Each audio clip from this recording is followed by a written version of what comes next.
Geng, buat kamu yang udah nonton Interstellar, garapan sutradara Christopher Nolan pasti dibikin pusing 7 keliling ya sama jalan ceritanya. Apalagi banyak konsep fisika modern yang dijadikan dasar dari plot cerita. Kayak konsep relativitas umum Einstein tentang dilatasi waktu, intra-universe wormhole, konsep Hawking radiation dalam black hole, cryonic suspension, serta sedikit pemahaman biokimia dasar. Kamu sempat bingung gak sih, kenapa saat Cooper menjalankan misi di luar angkasa, orang di bumi cepet banget tua, sementara Cooper dan astronot lain gak nambah tua?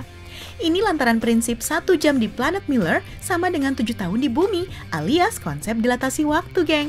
Emang bikin kita bertanya-tanya ya, apakah konsep dilatasi waktu beneran terjadi di dunia nyata?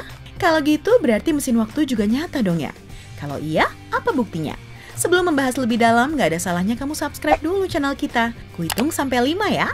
1, 2, 3, 4, 5. Well, ini dia 5 bukti nyata bahwa mesin waktu itu benar-benar ada. Pertama, kemunculan diri masa depan dari wastafel. Geng, gimana jadinya kalau kamu mampu menembus waktu melalui wastafel di rumah dan bertemu dengan dirimu sendiri di masa depan? Hal ini dialami oleh Håkan Nokvist di tahun 2006 lewat pengakuannya yang sempat menggemparkan belahan bumi Eropa, tepatnya di Swedia. Diceritakan pada waktu itu, Håkan menemukan genangan air di lantai dapur. Saat merangkak masuk ke dalam kabinet untuk mengecek apakah ada kebocoran, secara tak sengaja seberkas cahaya muncul. Seketika itu pula, ia terlempar ke masa depan dan bertemu dengan dirinya di tahun 2042 yang telah berusia 72 tahun.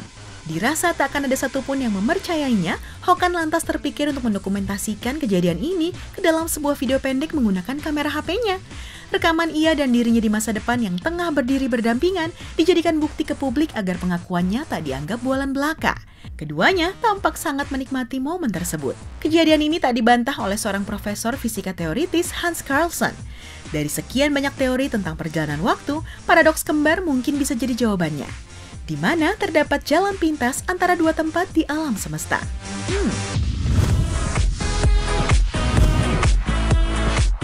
Kedua, petualang lintas waktu dari tahun 2036. Di awal tahun 2000, dunia internet digemparkan oleh pengakuan John Titor yang menyebut dirinya datang dari masa depan. Titor mengaku sebagai seorang tentara Amerika dari tahun 2036 yang kembali ke masa kini untuk mengambil komputer IBM miliknya. Hal yang semata-mata dilakukannya demi mendibak programnya agar tak memunculkan masalah di masa depan. Buat yang doyan dengan imajinasi mistis lintas waktu, kejadian ini tentu sangatlah menarik. Terlebih, Titor juga membeberkan secara jelas tentang keberadaan ruang waktu lewat teknologi yang ia gunakan. Sebuah mesin waktu yang konon dipasang di Chevrolet keluaran 1987. Teknologi ini diklaim sebagai mesin pertama dari jenisnya yang diproduksi dan dibuat oleh perusahaan raksasa General Electric pada tahun 2034. Untuk kian meyakinkan halayak, Titor pun memunculkan sejumlah prediksi. Seperti prediksi Perang Dunia III yang akan terjadi di tahun 2015, serangan nuklir yang akan diluncurkan Rusia terhadap Amerika, China, dan Eropa, serta Perang Sipil di Amerika tahun 2008 seperti yang dulu pernah terjadi. Namun sayang, ucapannya tak satu pun terbukti. Ketiga, manusia dari tahun 2256. Kalau sebelumnya ada petualang lintas waktu dari tahun 2036, kali ini ada Andrew Carlson yang mengaku datang dari tahun 2256 dan melakukan time travel ke tahun 2000-an. Di tahun 2003, atas permintaan SEC alias Security and Exchange Commission, seorang pria berusia 44 tahun yang tengah berada di dalam gedung saham Wall Street Futures digiring oleh FBI atas kecurigaan melakukan insider trading. Kecurigaan bermula saat SEC menemukan bahwa Carlson berhasil mendongkrak portofolionya senilai 800 menjadi 350 juta dolar Amerika Serikat hanya dalam waktu 2 minggu. Siapapun pasti bakal curiga kan, tahu ada penjudi yang kerap menang berturut-turut. Tapi kenapa juga dia memilih untuk bermain saham di tahun 2000-an ya, geng? Menurut pengakuannya, Carlson meyakini jika di era ini ia bisa meraup keuntungan yang lumayan. Untuk meyakinkan FBI jika dirinya berasal dari masa depan, ia pun memberikan sejumlah prediksi. Mulai dari tanggal pasti invasi Amerika ke Irak yang ternyata terbukti, lokasi persembunyian Osama Bin Laden, hingga obat penyembuhan bagi penyakit AIDS. Namun tanpa diduga, keinginannya sangat sederhana. Carlson hanya ingin dilepaskan dan dibiarkan kembali ke mesin waktunya. Tak sedikit yang menganggapnya gila lantaran pengakuannya tersebut, geng. Namun anehnya, sesaat setelah dimasukkan ke dalam tahanan untuk sementara, Carlson tiba-tiba menghilang tanpa meninggalkan jejak. Surat kabar Weekly World News sempat mengangkat judul Time Traveler Skips Town yang mengulas hilangnya Carlson. Namun tak lama, segala pemberitaan tentangnya menghilang. FBI bahkan turut menyangkal penangkapan yang sempat mereka lakukan. Kok bisa ya?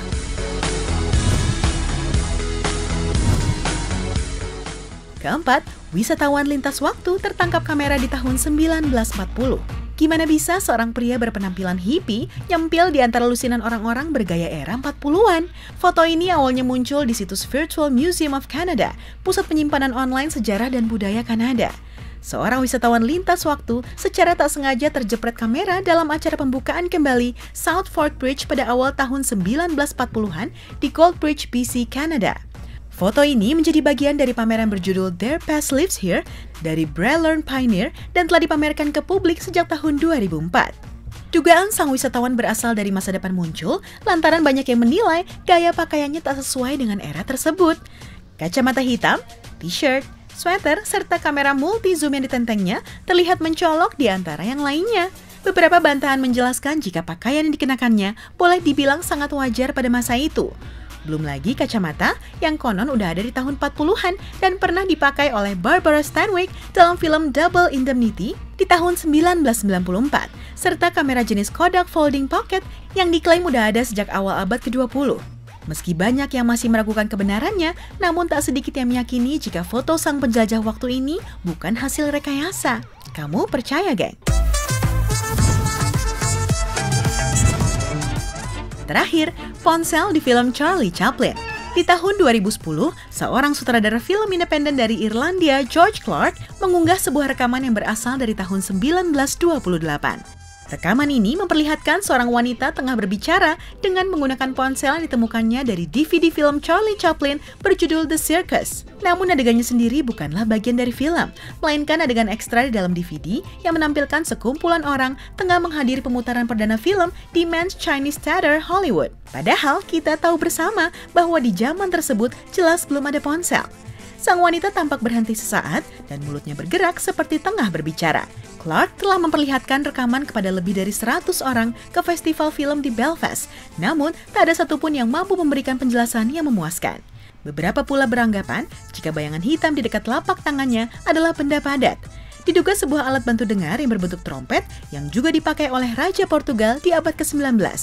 Pendapat lain mengatakan, alat bantu dengar yang digunakan sang wanita adalah Western Electric Model 34A Audiophone, produksi tahun 1925. Jadi, mana yang benar ya?